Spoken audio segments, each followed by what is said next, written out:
Salam alaikum. Alors tout d'abord, c'est pour dire que je vais faire une vidéo assez lente, ok? Donc je vais prendre mon temps.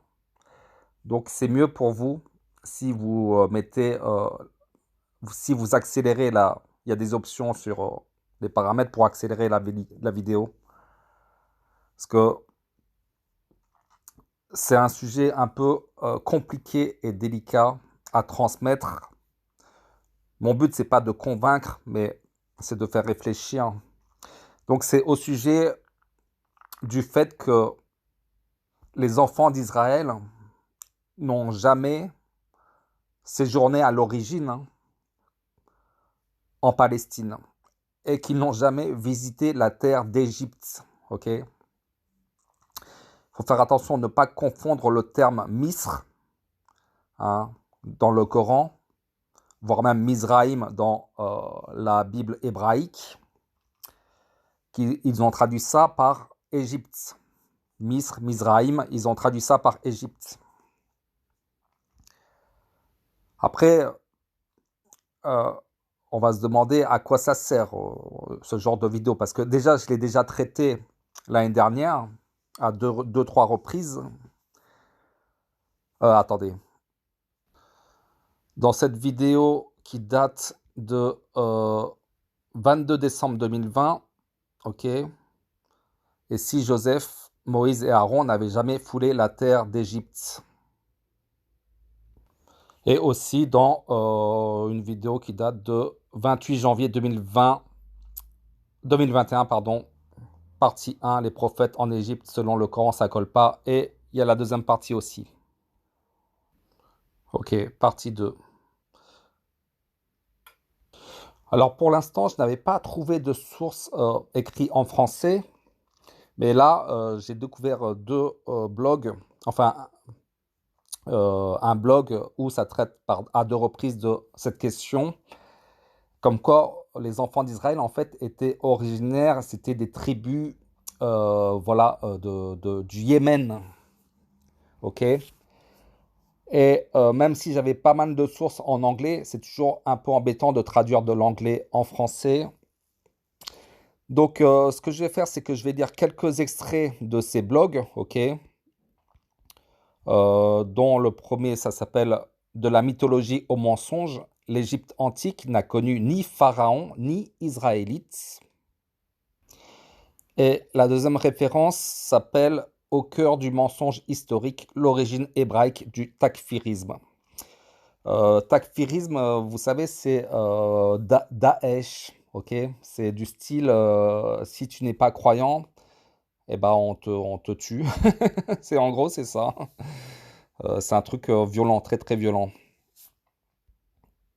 Alors souvent, je dis que c'est le genre de sujet qui va pas compter au jour dernier, au jour du jugement, parce que bon, Allah nous demande de croire en lui au jour dernier et de faire de bonnes actions, donc c'est ce qui prime avant tout. Mais alors le gros problème,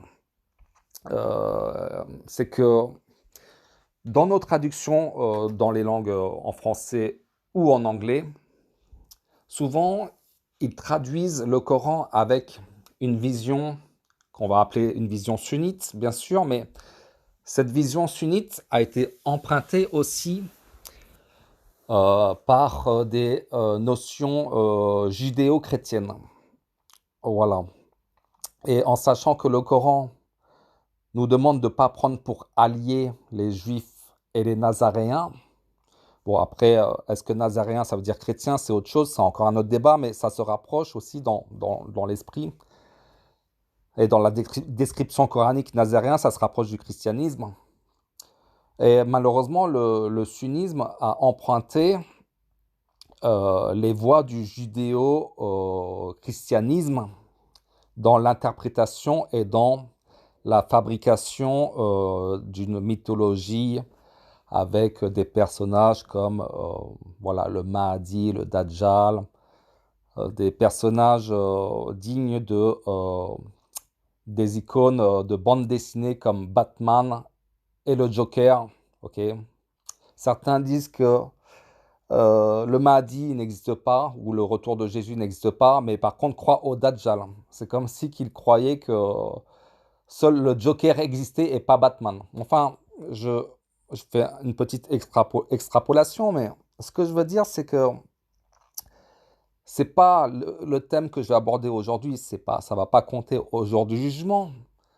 Mais ce qui est embêtant par rapport au fait que nous lisons des traductions judéo-chrétiennes au final, voilà, même si on peut dire des traductions empruntées du sunnisme, mais le sunnisme est au final une déviance judéo-chrétienne, basée aussi sur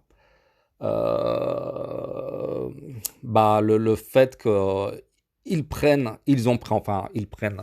considèrent le Jésus des évangiles comme Issa, fils de Mariam, et ils considèrent aussi, comment dire, ils ont implanté la notion d'Égypte, hein, de l'Ancien Testament. Et cet Ancien Testament, en tout cas les 5 premiers livres qu'on appelle le Pentateuque et qu'on appelle aussi la Torah, a été malheureusement déformé par 72 rabbins, ok, qui ont usurpé l'original et qui ont sûrement mis des lois, ils ont inventé des lois. Si vous lisez l'Ancien Testament, enfin la Torah, ce qu'on appelle la Torah actuelle, hein, il y a tellement de lois alimentaires, tellement de lois incroyables. Bon, c'est peut-être qu'une partie est vraie, hein, bien sûr, mais il y a des choses qui ne collent pas avec le Coran. Ne serait-ce que une coutume comme la circoncision, qui bizarrement est une coutume originaire d'Égypte, hein, et ben la circoncision n'est pas mentionnée dans le Coran. Donc d'où ça vient tout ça? Et en fait, euh, il a bien existé un peuple qui a envahi l'Égypte, hein, qui s'appelle les Hyksos, un peuple assez étrange, hein, et qui ont pratiqué une certaine forme de monothéisme en Égypte, qui ont vécu pendant 200 ou 300 ans en Égypte et qui ont vécu aussi un exode, et sur une base de 400 000 personnes environ, voire même 2 exodes. Et d'ailleurs, l'écrivain juif Flavius Joseph, qui est un des plus grands écrivains qui a écrit, qui était contemporain du fameux Jésus-Christ, hein, et de Paul, et des écrits des évangiles, a écrit comme quoi, pour lui, selon lui, les Hyksos étaient de son peuple, en fait, étaient les Juifs de l'Ancien Testament. Bon, donc le problème pour ce genre de sujet, c'est que ça met en lumière des problématiques par rapport à ce qu'on appelle la Bible en général, que ce soit l'Ancien Testament et le Nouveau Testament. Je ne dis pas qu'il faut tout rejeter, ok? Quoique le Nouveau Testament, tu peux quasiment tout rejeter. L'Ancien Testament, il y a beaucoup plus de divin, on va dire ça comme ça. Il y a du monothéisme. Après, il y a tellement de faux que tu ne sais plus ce que tu dois croire ou pas croire. Et notamment, justement, le sujet de savoir discerner le fait que l'Égypte, hein, ne veut pas dire Misr, ça t'aide à comprendre qu'il y a eu intentionnellement une douille installée dans les écrits qu'on appelle la Torah actuelle. Donc le Pentateuque, qui se trouve les 5 premiers livres de l'Ancien Testament. Ok.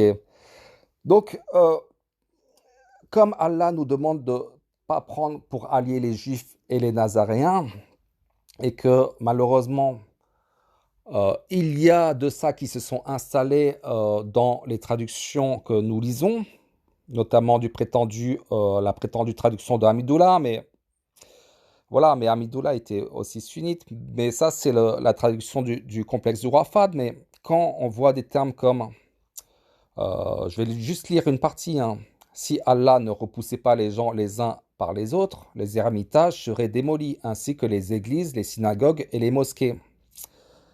Voilà, là on retrouve les 3 religions monothéistes qu'on a traduites par les églises, les synagogues et les mosquées. Mais si on voit les termes arabes, Je me rappelle plus, je crois que synagogue, c'est salawat. Les églises, c'est autre chose, mais tu te poses des questions. Comment ils ont traduit les églises, synagogues et mosquées? Ok. C'est-à-dire qu'ils ont vraiment mis une empreinte, hein. Quand tu mets les églises, synagogues et mosquées, ça, surtout les églises. Les églises, c'est le Christ, tu mets la Vierge Marie, le Christ, le Saint-Esprit, c'est un lieu d'idolâtrie. Vous comprenez? Il n'y a pas une seule église qui n'a pas d'idolâtrie, de statuettes ou de, voilà, de représentation à l'image de Jésus. Donc, tu te dis qu'il y a un gros problème dans ces traductions. Et ces traductions sont orientées. Ok. Alors, bien sûr, ça ne va pas jouer au jour du jugement, mais il faut être prudent par rapport aux notions judéo-chrétiennes et savoir que l'histoire a été falsifiée. Rien de nouveau, d'ailleurs, c'est dans l'Ecclésiaste, qui se trouve dans l'Ancien Testament, provenant éventuellement de Sulayman, Salomon, attribué à Salomon, qui dit rien de nouveau sous le soleil. Ça veut dire que ce qui s'est passé dans le passé, hein, va se produire dans l'avenir. Ok, et que si tu veux connaître le futur, il faut connaître le passé. Rien de nouveau sous le soleil. Donc, nous vivons, même en direct, live, une transformation en direct de l'histoire, une réécriture de l'histoire. Pour ceux qui ont un peu d'intelligence et de... Voilà, c'est même pas la peine de chercher midi à 14h, c'est tellement visible. Bah, ce qui se fait aujourd'hui, bah, ça s'est passé dans le passé et ça se répète, ça se répète. Et il n'y a pas eu, à mon sens, une communauté qui n'a pas été épargnée par la falsification de l'histoire. Malheureusement, le sunnisme ou le chiisme ou le judaïsme, le christianisme ont tous subi la perversion de certains hommes qui ont compris la naïveté de la masse, de la foule. Et alors qu'à l'heure d'aujourd'hui, nous avons Internet et tous les moyens d'information pour pouvoir déceler le mensonge, il y a personne qui réagit à juste titre. Tout le monde s'en fout à partir du moment où tout le monde, la grande majorité de la population a un peu à manger, un peu à boire et un toit. Bah, ça lui suffit et l'homme se contente de très peu au final. Il n'est pas là pour faire la révolution. Pour faire une révolution, il faut crever de faim et on n'en est pas là. Donc, c'est pour ça qu'il ne se passe rien. Donc, les hommes qui sont au pouvoir, ils ont très vite compris comment tu peux diriger, manipuler une foule, bien qu'il y ait toujours 4, 5, 6 ou très peu de gens éveillés qui comprennent la manipulation, mais malheureusement, le nombre fait loi. Ok. Donc, ce que je vais faire, c'est que je vais lire quelques extraits, voilà, des extraits par rapport au blog que je vous ai montré au début. Déjà pour un peu vous titiller. Et ensuite, à la fin, je vais vous montrer quelques problématiques coraniques par rapport à cette thèse comme quoi les Israélites, les enfants d'Israël, étaient originaires des tribus du Yémen, ok, et qui n'ont jamais vécu en Palestine ou en Égypte. Parce que si tu n'apportes pas des preuves coraniques, bah, voilà, c'est très facile d'inventer des conneries. Alors, donc là, c'est par rapport à l'article sur le takfirisme qui dit: comment croyez-vous qu'une enclave juive ait pu s'établir dans une Palestine de prédominance païenne, quelques siècles avant que le conte du Christ ne se passe et devienne central? La migration de milliers de juifs arabes de l'ancien Yémen et de l'Arabie du Sud vers la terre de Palestine et la Syrie est un exemple flagrant et évident de l'histoire ancienne de la région. Ce fut une migration graduelle qui commença vers le IVe siècle avant Jésus-Christ. Revisiter l'histoire ancienne qui mena à cette migration va nous aider à déconstruire le mythe de voir la Palestine comme la patrie des premiers Israélites. Ok, donc, d'après ce qu'il dit, 4 siècles avant Jésus-Christ, il y a eu une migration de juifs arabes qui vivaient sur la terre du Yémen, donc au sud de l'Arabie, vers la Palestine et la Syrie, ok? Comme il va donner l'exemple des Syriens d'aujourd'hui. Comme les musulmans syriens d'aujourd'hui fuient la guerre et l'insécurité, les juifs d'Arabie et les païens de l'ancienne Arabie du Sud migrèrent de leur terre native, le Yémen. Oui, c'est juste l'ancien Yémen et la patrie originelle du judaïsme et des Israélites. Et d'après cet article, d'après l'auteur de cet article, lorsque nous parlons du Yémen comme patrie des Israélites du début, nous devons garder présent à l'esprit que les Israélites, en tant qu'ancienne tribu yéménite arabe, ont disparu depuis longtemps. Et je continue sur un autre extrait du même article. La très dangereuse idée du takfir, accuser des croyants d'une autre secte ou autrefois d'apostasie, punissable de mort brutale, n'est pas, comme nous l'avons exposé, exclusivement islamique, mais cela remonte très loin dans la culture de l'ancienne Arabie et de ses tribus juives.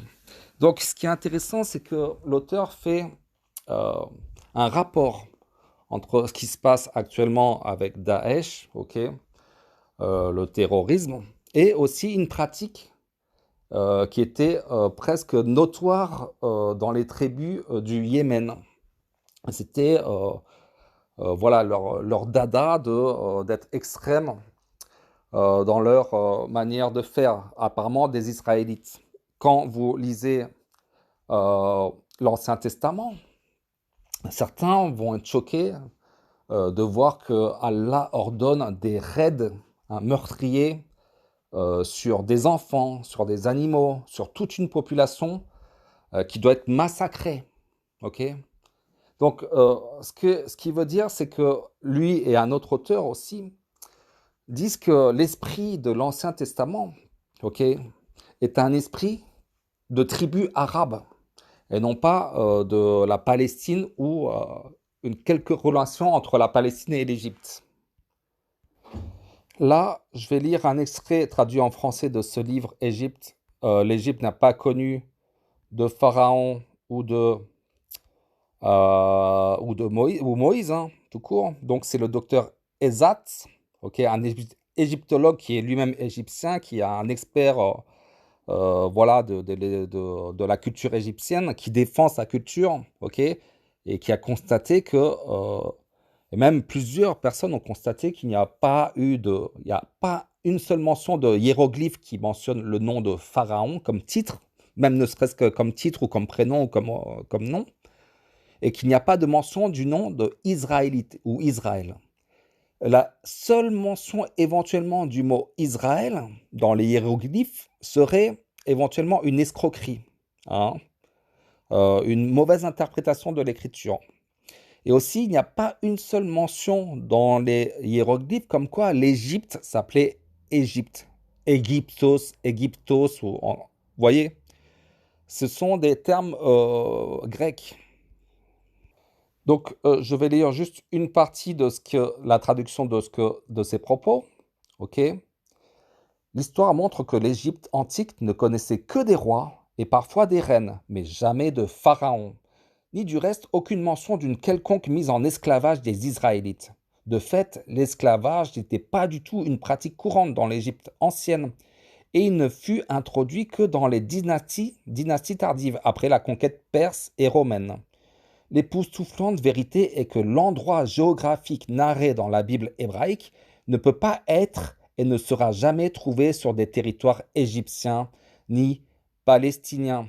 En d'autres termes, la Bible hébraïque et ses histoires est un cas énigmatique de perte de notions géographiques, comme je l'explique plus en détail dans mon livre. Et en fait, je vais finir par sa conclusion. Les Israélites bibliques et leurs histoires, contes et livres bibliques, contes anciens, contes d'après lui parce qu'il n'est pas croyant, contes et livres, la Bible, ont plus à voir avec l'ancienne histoire de l'Arabie et ses traditions que la culture et la spiritualité occidentale. Donc, l'esprit de la Bible, parce qu'on sait que ce sont 72 rabbins qui, sur la demande de, je ne sais plus, Ptolémée, un souverain grec qui a conquis l'Égypte et Alexandrie, il a demandé qu'on ramène tous les livres. Avec, en fait, vous avez entendu parler de la grande incendie de la bibliothèque d'Alexandrie en Égypte? Enfin, il y a une histoire comme ça, comme quoi il aurait brûlé pas mal de livres. Et il a demandé à 72 rabbins de réécrire hein, l'histoire, la Torah en fait. Ok. Et donc c'est ce que nous avons à l'heure actuelle, c'est une réécriture de la Torah avec des notions, avec beaucoup de pharaons. Ok. Beaucoup de, par exemple, quand vous regardez l'histoire du Coran, le seul personnage qui s'appelle Firwan, d'ailleurs Firwan, même si on dirait qu'il y a une sonorité comme Pharaon, Firwan, Pharaon, Firwan, en fait, c'est pas la même sonorité. Firwan, Pharaon. Mais le seul personnage qui s'appelle Firwan, c'est le personnage qui discute, que Moussa et Aaron vont voir. C'est le seul. Tandis que quand vous regardez euh, le, le Pentateuque, là, la Bible hébraïque et voire même la Bible traduite, l'Ancien Testament, Moussa, bien sûr, connaît un pharaon, Ibrahim connaît un pharaon, Youssouf connaît un pharaon, ils connaissent tous des pharaons. Comme s'ils s'appelaient tous pharaons. Ok. En plus, ce n'est pas un titre, d'ailleurs, comme le dit l'auteur, cet auteur-là, aucune mention de pharaon dans les hiéroglyphes. Ça n'existait pas. C'est une notion grecque, en fait, une invention grecque. Et en fait, une des choses qui me font de plus en plus être persuadé que c'est un livre divin qui vient d'Allah, c'est que justement, comme ça contredit les livres bibliques, ok, c'est-à-dire que euh, avant de lire le Coran, j'avais lu, alors, pas toute la Bible, parce que c'est 1400 pages, hein, ça dépend des versions, mais c'est hyper, voilà, c'est impossible. Enfin, il faut vraiment être passionné par la Bible pour lire la Bible. Et justement, comme je m'intéressais à la Bible et que j'avais quand même perçu comme quoi l'Ancien Testament, il y a de quoi te donner la foi en Dieu, hein, il n'y a pas de problème, il y a du monothéisme. Mais quand tu commences à lire le Nouveau Testament, c'est là où tu te dis c'est vachement humain, tu vois. En tout cas, la partie du Nouveau Testament, c'est vachement humain et t'es pas satisfait de la Bible, ok, pour avoir la foi. D'ailleurs, vous prenez les chrétiens, ils ont une foi assez incertaine. Ce sont des gens un peu lâches, qui ont trouvé une idolâtrie dans le personnage de Jésus et qui se rassurent avec... parce que j'ai parlé à quelques chrétiens récemment et tu vois que ce sont des personnages qui ne sont pas stables mentalement. Ils sont hyper confiants dans leur foi, hein, dans le sens où ils sont illuminés, comme un peu de la psychiatrie. Mais ils sont pas... il y a aucun courage, aucune... je sais pas, j'ai l'impression quand je parle avec eux que je suis à des années-lumière au niveau de la foi, si tu veux. Ok? Parce qu'ils n'ont pas la foi qui est prescrite par Allah. Donc croire en Allah, quand tu crois en Allah, c'est l'absolu. Tu crois en l'absolu, en l'éternel. Voilà. Quand tu crois en Jésus, tu crois en un humain. Donc ta foi sera de l'ordre de l'ordre d'un bas niveau. Bon. Donc, quand tu lis le Coran et que tu vois qu'il y a des contradictions entre ce qu'on te présente comme la Torah, hein, parce que ça a été réécrit, et qu'à mon avis, ça a été réécrit justement par les descendants des Hyksos qui se sont éventuellement fait passer pour des Juifs à un moment donné, ou alors ce sont les migrants juifs. Enfin, c'est un peu compliqué tout ça. Quand tu vois les contradictions, bah, ça te rassure, ok? Ça veut dire que on va prendre une contradiction. Alors, c'est Moïse hein, qui part avec les enfants d'Israël ils vont fuir Pharaon. Puis Pharaon envoya des rassembleurs dire dans les villes, ce sont en fait une bande peu nombreuse, mais ils nous irritent. Donc, Moïse et les enfants d'Israël commencent la fuite. Ok? Donc le Coran nous dit que c'est une bande peu nombreuse et que Pharaon les poursuit, hein, Firwan. Imagine l'Égypte qui a 2 millions d'habitants, ok, à l'époque de soi-disant l'histoire de l'Ancien Testament. Bon, Exode 12, 37. Les enfants d'Israël partirent de Ramsès pour Sukkot, au nombre d'environ 600 000 hommes de pied, sans les enfants. Donc tu comptes pas les enfants, tu comptes pas les femmes. Tu mets ça si tu mets les enfants et les femmes, donc 600 000 hommes, bah, ça fait beaucoup pour une bande peu nombreuse, hein. Mais en gros, tu mets 2 millions de personnes. Apparemment, c'est l'équivalent de la population égyptienne à l'époque, hein, d'après les démographes. Donc, en plus, Pharaon va se déplacer pour aller poursuivre une bande peu nombreuse. À moins que Pharaon, Phiron, était chef d'une tribu voilà, de petite taille et que c'est tribal. Donc ça paraît beaucoup plus logique la thèse de petites tribus par rapport aux enfants d'Israël et par rapport à la région de Misr.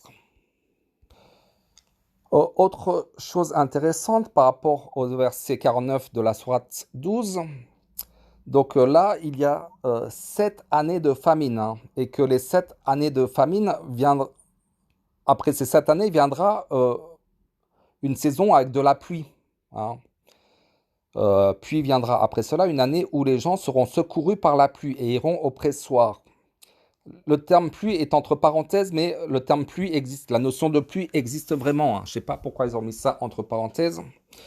Et on voit bien que dans le récit de Youssouf, à la fin, dans le verset 50, c'est marqué « Et le roi dit ». Donc c'est plus question de Pharaon, hein, contrairement à ce qui est marqué dans la Bible.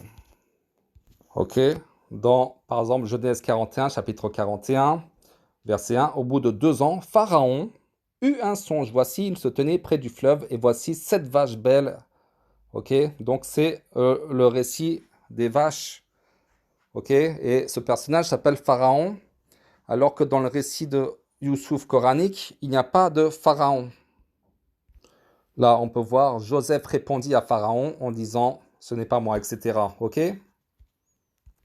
Donc, dans le récit coranique, on nous met en avant le fait que Misr sera sauvé par la pluie. Alors, le gros problème, c'est que l'Égypte, toute l'agriculture égyptienne, quand vous voyez toutes les villes égyptiennes, c'est toujours au bord du Nil, parce qu'on a besoin d'eau pour construire des villes, pour faire de l'agriculture. Ok.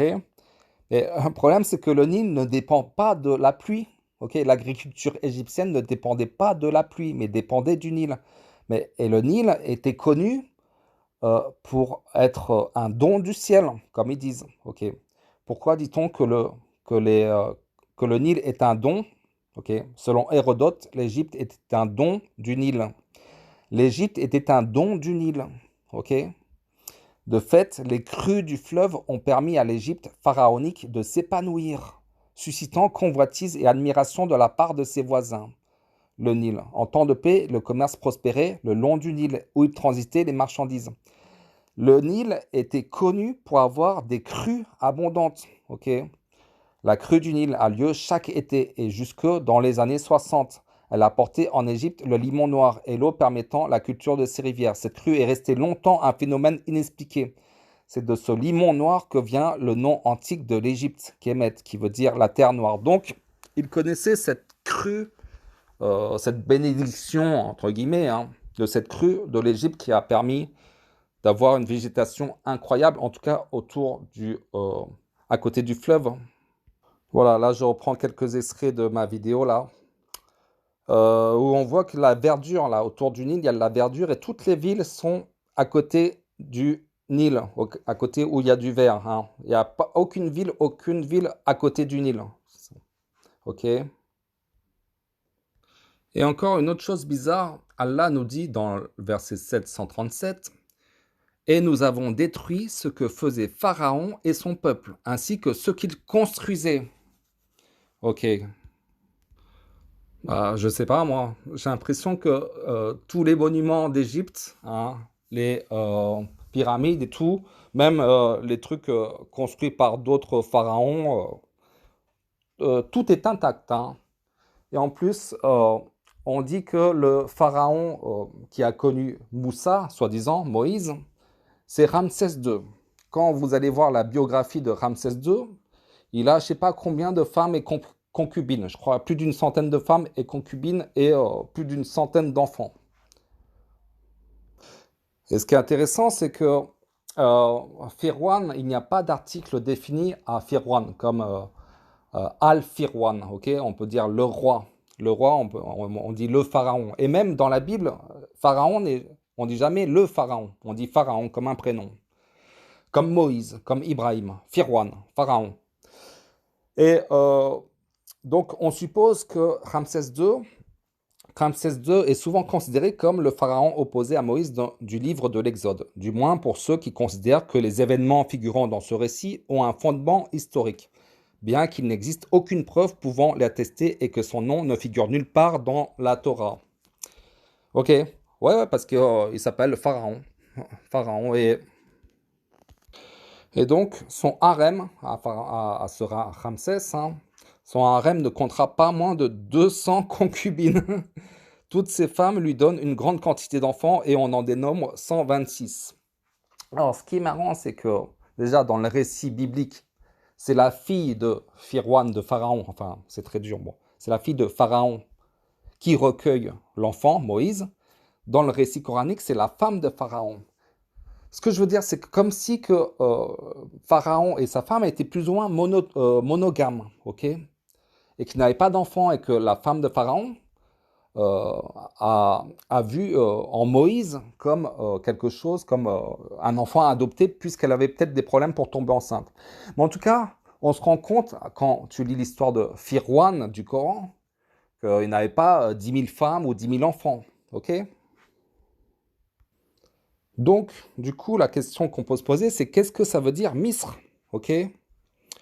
Et quand tu regardes Misr dans le Coran, ils ont traduit par Égypte, on voit qu'il y a un dérivé qui donne un nom. C'est Misran. Si on va voir le verset 2,61, ils ont traduit Misran par cité ou une ville. Donc là, 2,61, descendez à n'importe quelle ville, à n'importe quel Misran. Et à l'époque, les villes là-bas étaient entourées de murailles avec des portes.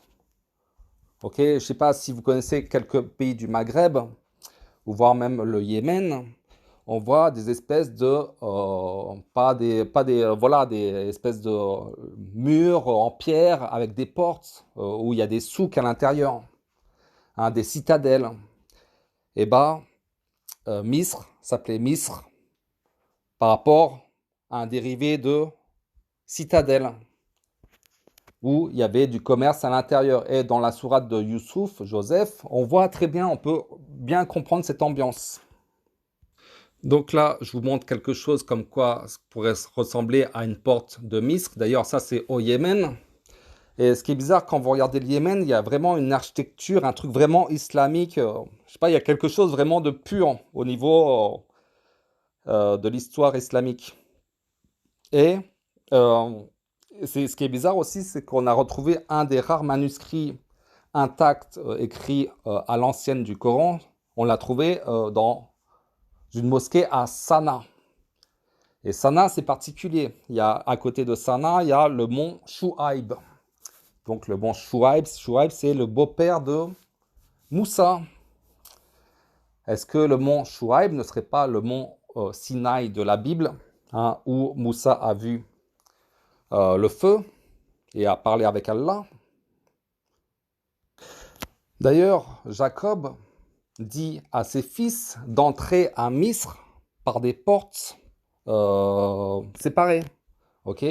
Pas tous dans une même porte pour une question de sécurité.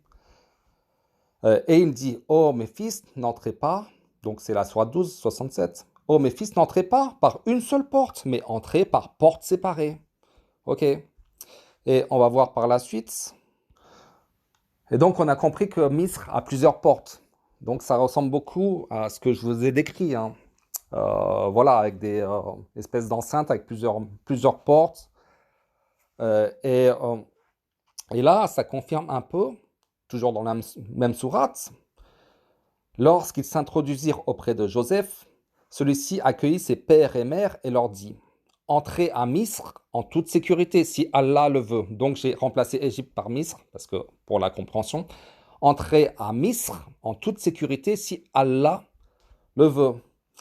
Donc le truc, c'est que il y a le terme en toute sécurité, ok? Et ce qui veut dire qu'ils peuvent rentrer dans une porte, enfin voilà, d'un endroit à un autre. En plus, ce qui est débile, enfin pour la thèse de l'Égypte, c'est que les pères et mères de Joseph sont déjà en terre d'Égypte. Ils ne peuvent pas entrer dans... Par exemple, toi, tu es en France. Tu ne peux pas entrer en France. Tu es déjà en France. Là, ils sont déjà en France. Pourquoi il dit entrer à Misr en toute sécurité? C'est-à-dire qu'ils franchissent un endroit à un autre. Okay, il n'y a pas une frontière invisible qui s'appelle l'Égypte, voilà, entourée de, je sais pas quoi, de murs comme la muraille de Chine. Et enfin, ils ont aussi, intentionnellement ou pas, ou trop, comment dire, trop prédisposés à suivre la thèse biblique, comme quoi Misr, c'est l'Égypte.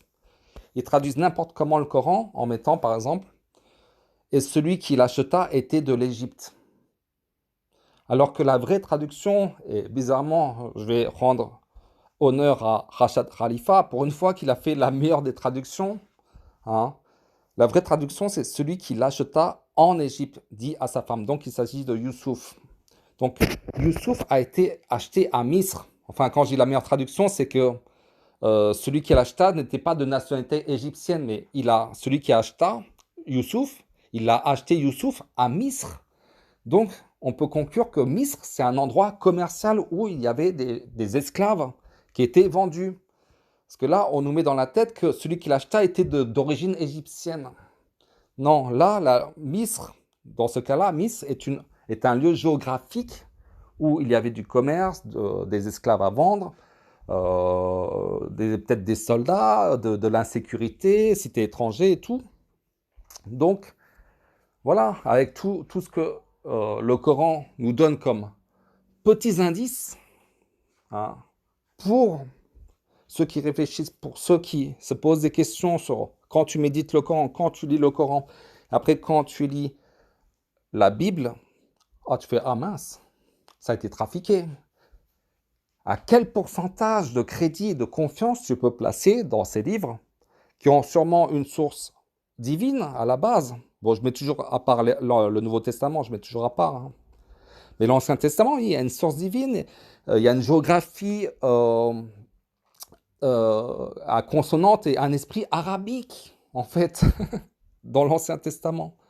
Et ce sont les 72 rabbins qui la légende dit, qui se sont isolés sur une île et qu'ils ont traduit la Torah et que deux par deux, hein, donc deux groupes, enfin, et apparemment ils ont tous sorti la même traduction.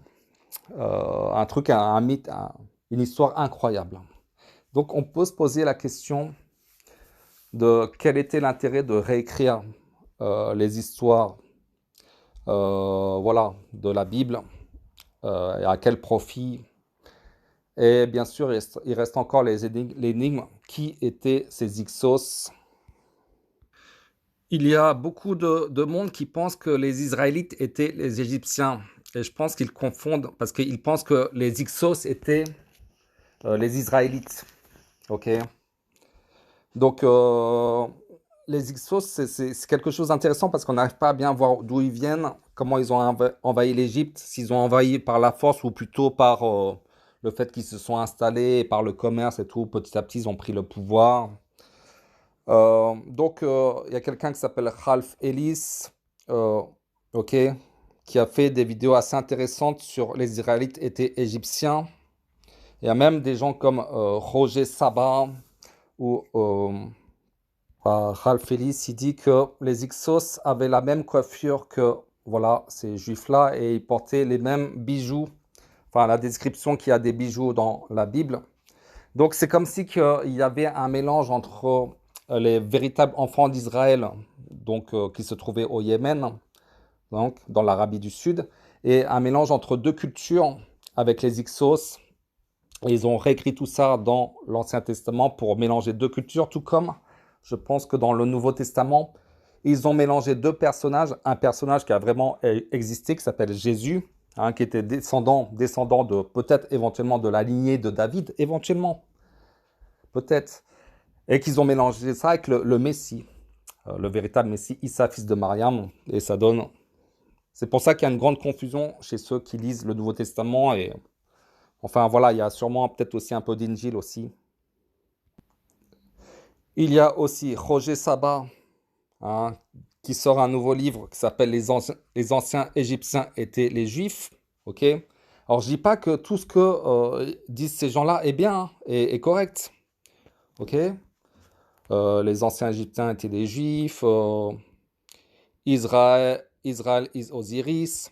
Moi, je suis pas d'accord sur tout ce qu'ils disent, hein, mais je dis que dans leur analyse de l'Ancien Testament, il y a quelque chose d'égyptien. Et souvent, j'écoute les négateurs du Coran. Souvent, j'écoute des chrétiens. Qu'est-ce qu'ils disent du Coran, sur leur recherche du Coran? Parce que moi, je n'ai pas peur de la contradiction. Je n'ai pas peur qu'on me mette dos contre le mur pour me faire. Voilà, je n'ai pas peur de celui qui critique le Coran.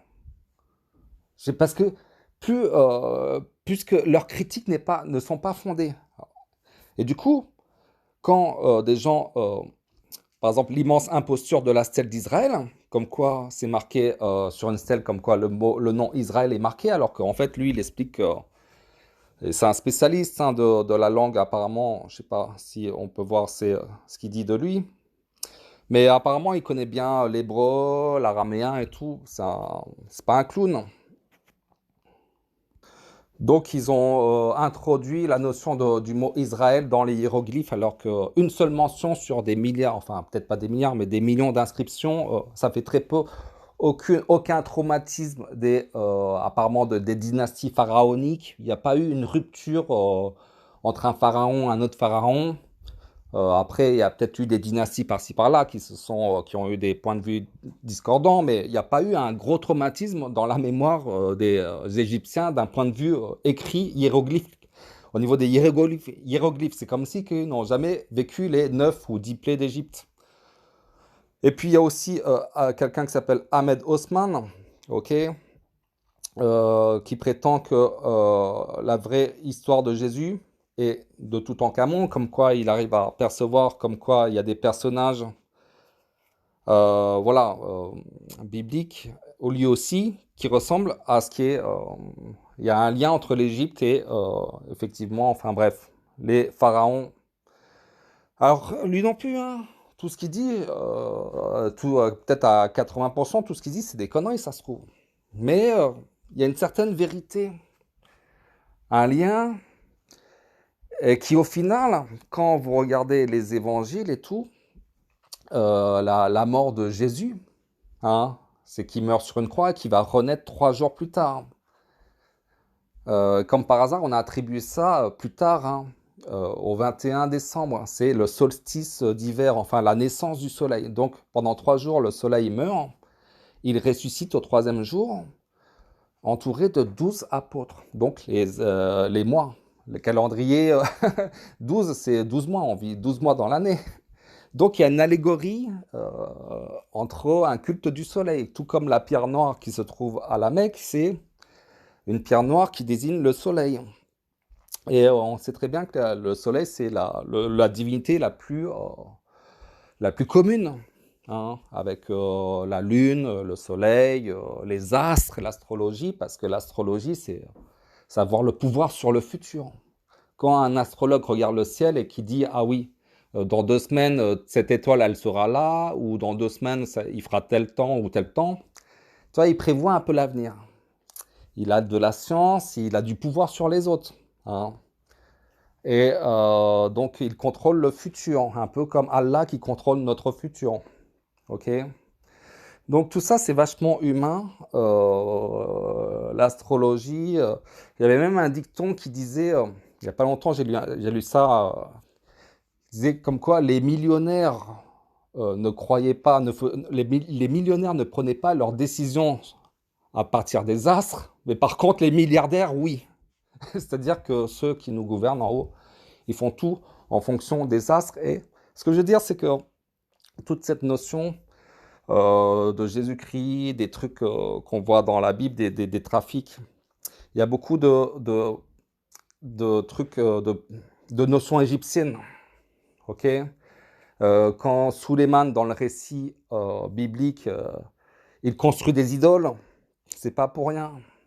Quand on salit des prophètes comme Haroun, on nous fait croire que Noé était un alcoolique, que Lot était un alcoolique qui couchait avec ses filles, c'est pas pour rien. Ok, il y a une intention malsaine, malveillante. Et je vais finir aussi pour un petit clin d'œil par rapport au sunnisme, qui malheureusement hein, correspond à ce verset 5:51. Ô les croyants, ne prenez pas pour alliés les juifs et les chrétiens ou les nazaréens. Ils sont alliés les uns des autres, et celui d'entre vous qui les prend pour alliés devient un des leurs. Devient un des leurs, donc leur ressemble. Allah ne guide certes pas les gens injustes. Les notions qu'on voit de judéo-christianisme dans nos traductions, dans le sunnisme, avec le Dajjal, le Mahdi, ça vient justement de ces livres qui malheureusement ont été trafiqués. Il y a des passages comme ça dans le Coran. Non seulement ils ont caché sûrement la véritable Torah, voilà, ils cachent des livres, ils mêlent le faux avec le vrai. Et voilà, à un moment donné, il faut faire attention à... Je n'ai rien contre le fait de lire la Bible, bien sûr. Au contraire, même, ça peut être intéressant. Et parfois, on me dit, ouais, mais tu lis la Bible juste pour trouver les contradictions. Ouais, bien sûr.